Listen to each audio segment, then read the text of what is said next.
اور اس نمائش کے بعد پھر مجھے وہاں مزید موقع ملتا گیا اور میں وہاں ایک طویل عرصے تک رہا.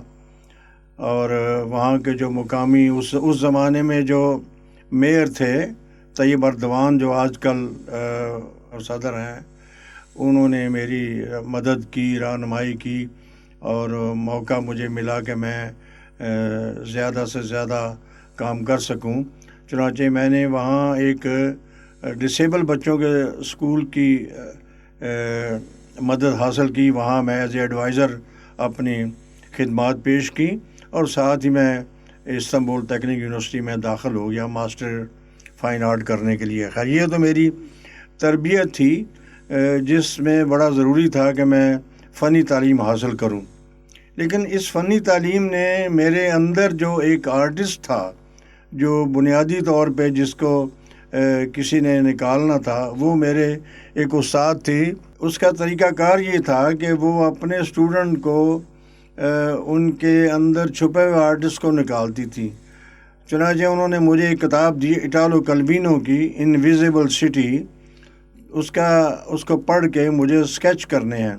یہ ترکی کے رہنے ترکی میں استنبول ٹیکنیکل یونیورسٹی کی خاتون تھی سیمرا آئیدن. یہ وہی خاتون ہے جو ہمارے اعجاز انور صاحب, جو ڈاکٹر اعجاز انور ہیں, ان کی بھی استاد تھی. اور انہوں نے بڑی خوبصورت بات کی میرے ساتھ کہ انہوں نے کہا کہ تم نے جو ڈرائنگیں کی ہیں یہ ایک نئی جہت تم نے نکالی ہے. اس کا نام رکھا ہے سمبیوسس کانسیپٹ ان آرٹ. یعنی جب آپ سمجھ لیں کہ ایک منی پلانٹ جب درخت پہ چڑھتا ہے تو اس کی شان کچھ اور ہوتی ہے, زمین میں پڑتا ہے تو کچھ اور ہوتی ہے. تو یہ دونوں بینیفیشری ہوتے ہیں, منی پلانٹ اور درخت.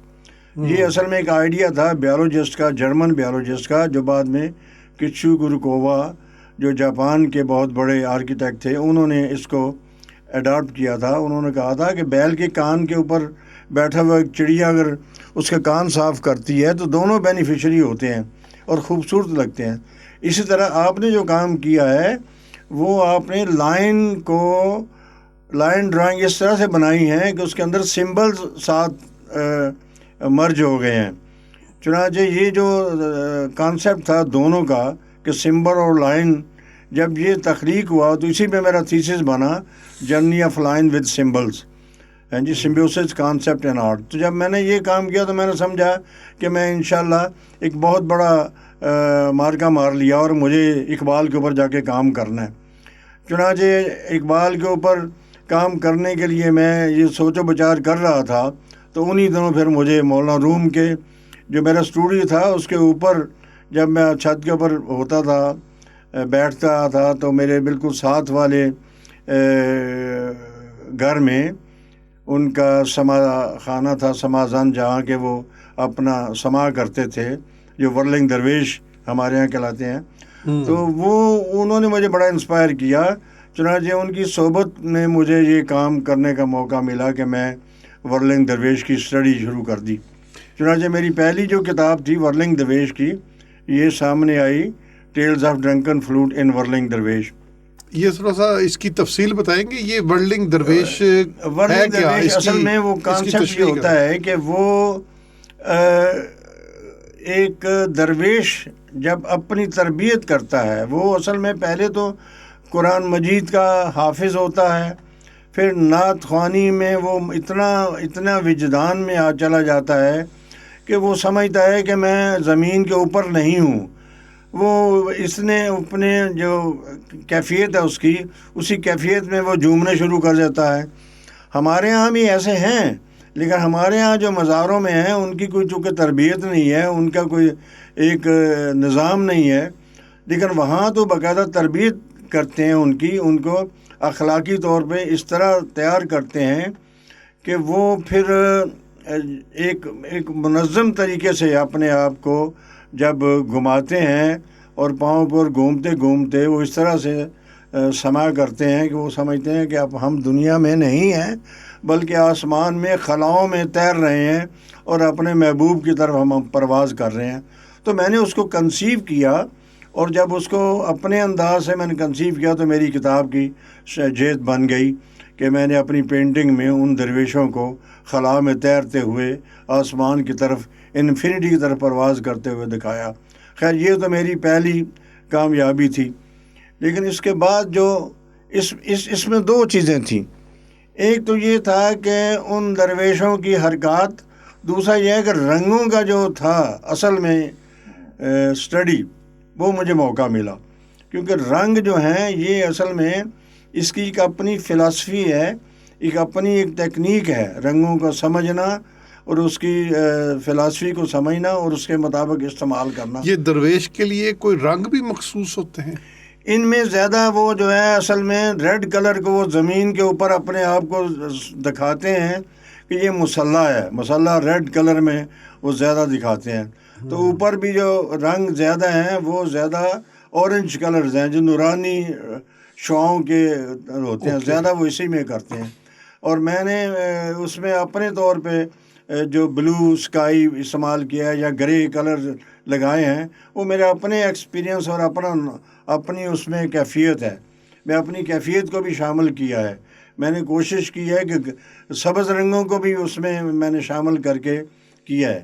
اور یہ کول اور وارم کلرز، سارے کلرز جو استعمال کیے ہیں، کیونکہ جو ریڈ کلرز میں وہ زیادہ وارم میں آتے ہیں، ریڈ اور یلو.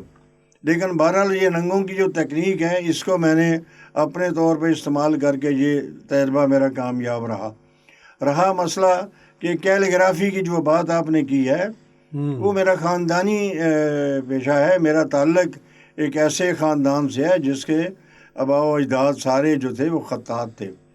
چنانچہ میرے خاندان میں جو بڑے نام ہیں، پروین رقم اور دوسرے جو الماس رقم وغیرہ ہیں، یہ سارے میرے خاندان کے لوگ ہیں. اور ان کی صحبت کی وجہ سے، ان کے ذریعے سے میرے ہاں خطاطی کا جو رجحان تھا چلا آ رہا ہے. میرے تمام جو بڑے بزرگ تھے، میرے چچا تایا سب آلموسٹ خطاط ہیں. میرا تعلق جس گاؤں سے ہے اس گاؤں کے زیادہ لوگ خطاطی میں، سیالکوٹ میں، سو والا، سمبڑیال، وزیر آباد کے علاقے میں جتنے بھی خطاط مشہور ہیں ان کا تعلق ہمارے خاندان سے ہے.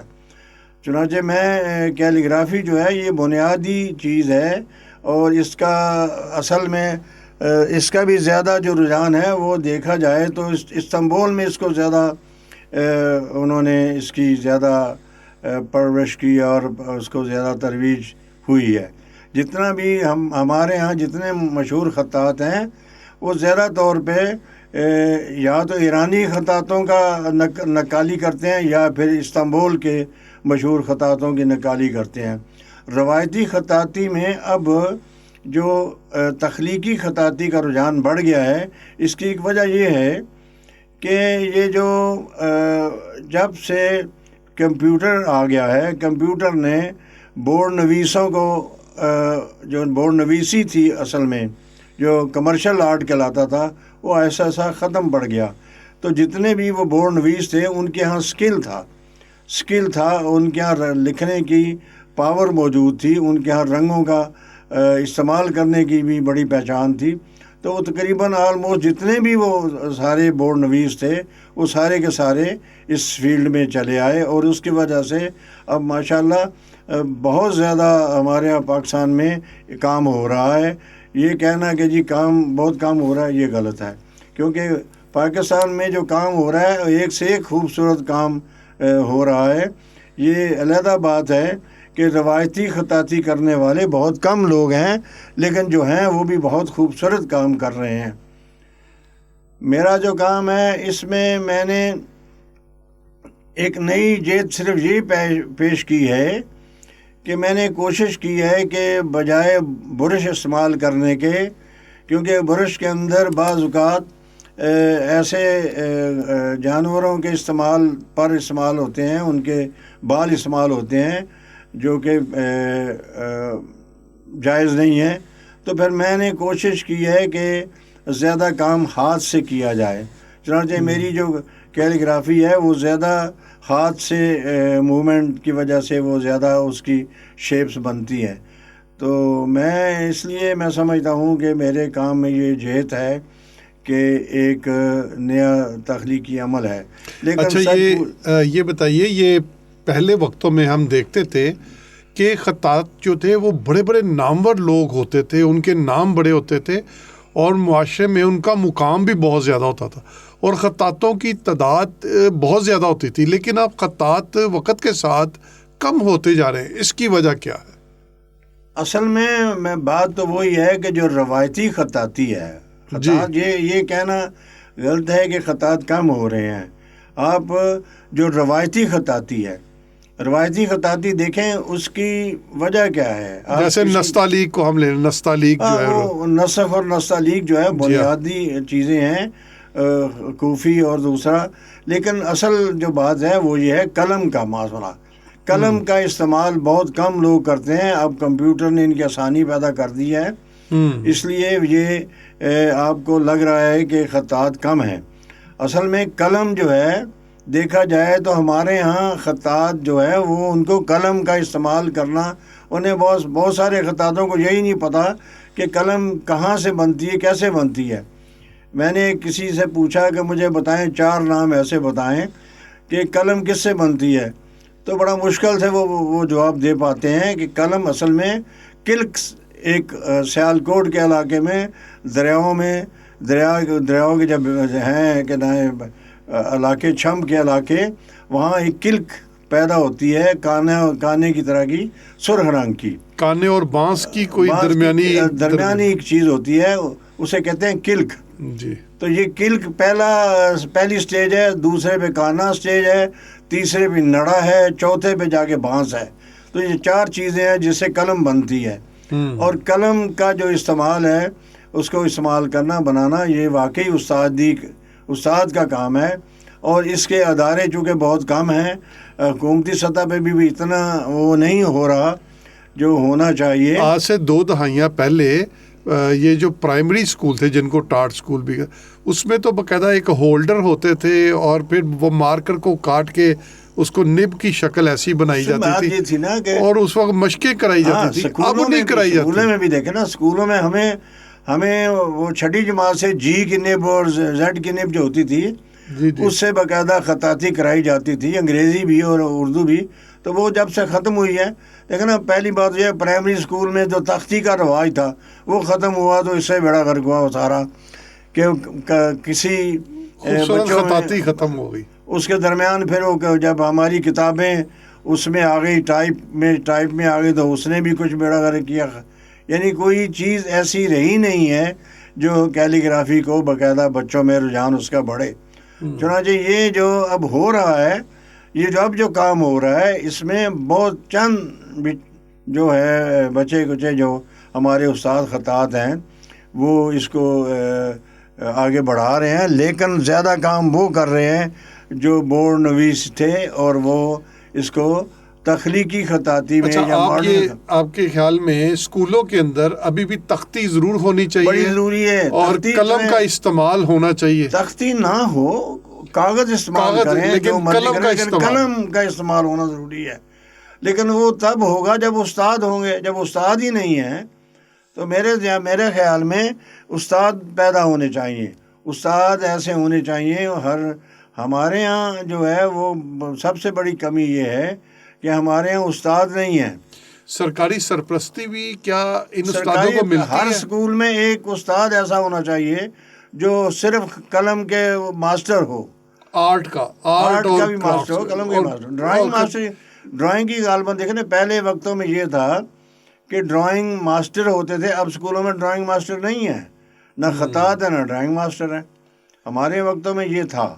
اب پرائیویٹ اسکولوں میں تو بس رٹا مار کے بس ڈگری کہتے ہیں اس کو مل بس. اب وہ اصل میں نا، وہی میں بتا رہا ہوں کہ کمپیوٹر میں ہو رہا ہے اور وہ باقی شوقیہ کوئی تھوڑا بہت کام ہو رہا ہے. اور زیادہ طور پہ یہ جو کام ہے یہ کمپیوٹر سے لوگ اس کو چیزیں اٹھا لیتے ہیں اور اس کو آگے بڑھا دیتے ہیں. لیکن میرے خیال میں باقاعدہ طور پہ تربیت کا معاملہ نہیں مناسب ہو رہا.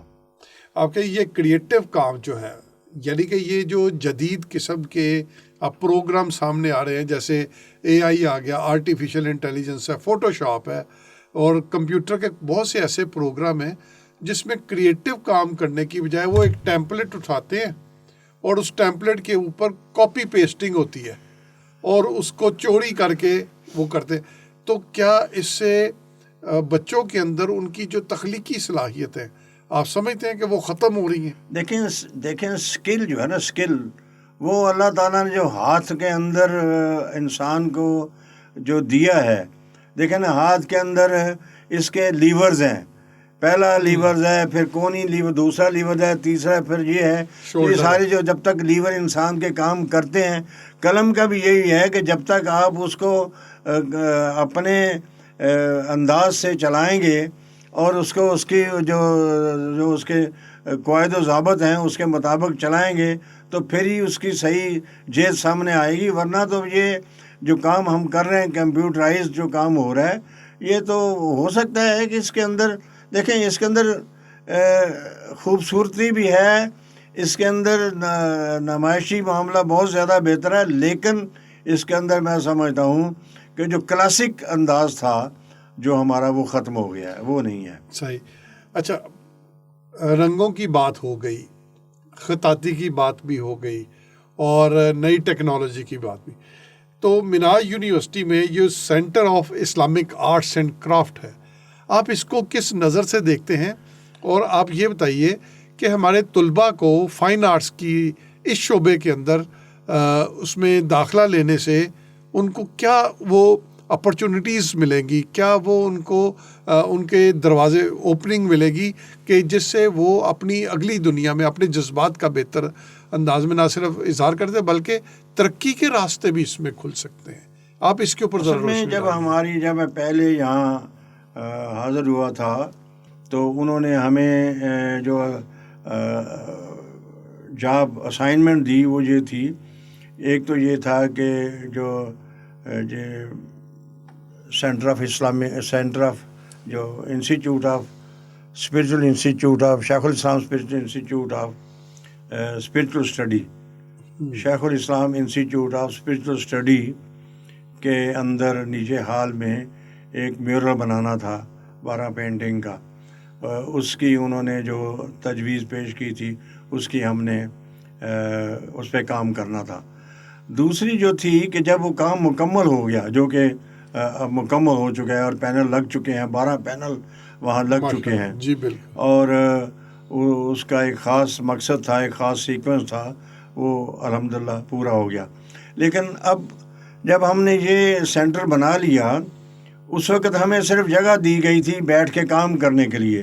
لیکن جب ہم بیٹھے تو ہم نے پھر بیٹھے بیٹھے ایسا کام کرنا شروع کر دیا جس سے سینٹر کی شکل بنتی نظر آئی.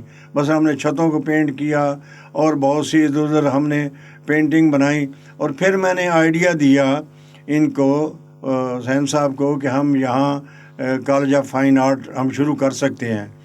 تو انہوں نے کہا کہ جب تک اس کی فائن آرٹ کے کالج کی اجازت نہیں ملتی، ہو سکتا ہے آپ ایک چھوٹا سا ادارہ بنا لیں جس کا نام ہم نے رکھا centre of Islamic art and craft. اس کا آئیڈیا یہ تھا کہ ہم 6 مہینے کا کورس کریں جس میں 6 مہینے پہلے ڈرائنگ سکھائیں ہم، اور اس کے بعد اس کو سرٹیفکیٹ دے دیں. پھر اگلے 6 مہینے میں اگر وہ چاہے طالب علم تو اس کو ہم پینٹنگ سکھا دیں، تو یہ ڈرائنگ اینڈ پینٹنگ کا ڈپلومہ 1 سال کا بن جائے گا. اسی طرح روایتی کیلیگرافی جو ہے خطاطی، وہ ہم سکھائیں 6 مہینے میں، جس میں یہی جو خط نسخ اور نستعلیق اور کوفی، یہ 3 خطوط پہ زیادہ توجہ دی جائے. اور جب یہ 6 مہینے اپنا کورس کر لیں تو ان سرٹیفکیٹ دیں کیلیگرافی میں. لیکن اگر وہ پھر اگلے 6 مہینے ہمیں جوائن کریں تو پھر ہم ان کو 6 مہینے میں پھر ہم اس کو ایڈوانس لے جائیں. ہم اس کیلیگرافی کو لکڑی کے اوپر، میٹل کے اوپر، چمڑے کے اوپر اور گارمنٹس کے اوپر کر کے دکھائیں، تاکہ یہ پھر ایک کمرشل کام بن جائے اور اس آدمی کی ذریعہ معاش میں، فکر معاش میں اس کی مددگار ثابت ہو. چنانچہ یہ جو سال کے ڈپلومہ کورسز تھے یہ ہم نے اناؤنس کیے، اور اس میں ہم نے 1-2 ورکشاپیں بھی کیں. لیکن اس کے بعد ایک اور جو ہماری پروگرس ہے وہ یہ ہے کہ جو بچے اس وقت ہمارے یونیورسٹی میں پڑھ رہے ہیں ان کو اختیاری مضامین کے طور پہ یہ وہ اڈاپٹ کر سکتے ہیں اپنے کورسز میں، اور اس میں ہم نے تقریباً 16 مضامین ہم نے یہ شامل کیے ہیں، اور میں سمجھتا ہوں کہ اس میں اگر طالب علم سیکھ لیتے ہیں تو ان کی جو عام زندگی ہے، جو روزانہ ان کے معاملات ہیں، اس میں خوبصورتی آئے گی، نکھار آئے گا، ان کے رویے میں تبدیلی آئے گی، ان کے جو معاملات ہیں ان میں دیکھیں گے کہ وہ تبدیلی آئے گی۔ ماشاءاللہ۔ شفیق فاروقی صاحب، ہمارے پروگرام کا وقت ختم ہوتا جا رہا ہے۔ آپ نے جو بات کی بڑی خوبصورت کی کہ اگر وہ عملی زندگی میں آتے تو ان کی زندگی میں رنگوں کے نکھار پیدا ہوں گے۔ تو اب ہمارے پروگرام کا وقت ختم ہونے سے پہلے میں آپ سے گزارش کروں گا، ہمارے طلباء کے نام آپ کوئی پیغام دینا چاہتے ہیں تو وہ ضرور دیجیے۔ دیکھیے، جو بنیاد ہے آپ کی لکھائی کی، جب آپ کوئی امتحان میں پرچہ دیتے ہیں تو اس پرچے کے اوپر بڑا کیونکہ جو ایگزامینر ہوتا ہے وہ جو اس کے سامنے جب پیپر جاتا ہے تو وہ ایک خوبصورت شکل کی صورت ہوتی ہے۔ اگر آپ کا پیپر کے اوپر خوبصورتی ہے، اس کی تحریر میں خوبصورتی ہے، اس کی ڈیزائننگ میں خوبصورتی ہے، تو وہ یقیناً آپ کو خوش ہوگا اور آپ کو اچھے نمبر بھی دے گا۔ تو میرے خیال میں نہ صرف آپ کو خطاطی سیکھنی چاہیے بلکہ ڈرائنگ سیکھنی چاہیے۔ ڈرائنگ میں آپ کو طریقہ آئے گا کہ آپ کا جو پرچہ ہے، پیپر ہے، اس کی ترتیب کیسے ہونی چاہیے، اس کا استعمال پیپر کو کرنے کا طریقہ آئے گا، اس کے اندر جو تمام جو قواعد و ضوابط جب آپ کے سامنے آئیں گے تو آپ کو دیکھیں گے کہ آپ کی بالکل بدل جائے گا معاملہ، اور آپ اس کے اندر ایک نکھار آ جائے گا۔ بہت شکریہ شفیق فاروقی صاحب۔ آپ کا بہت شکریہ کہ آپ نے مجھے موقع دیا کہ میں یہاں آپ کے اپنے خیالات کا اظہار کر سکوں۔ جزاک اللہ، جزاک اللہ۔ حاضرین و ناظرین، آپ نے محمد شفیق فاروقی صاحب کی گفتگو سنی۔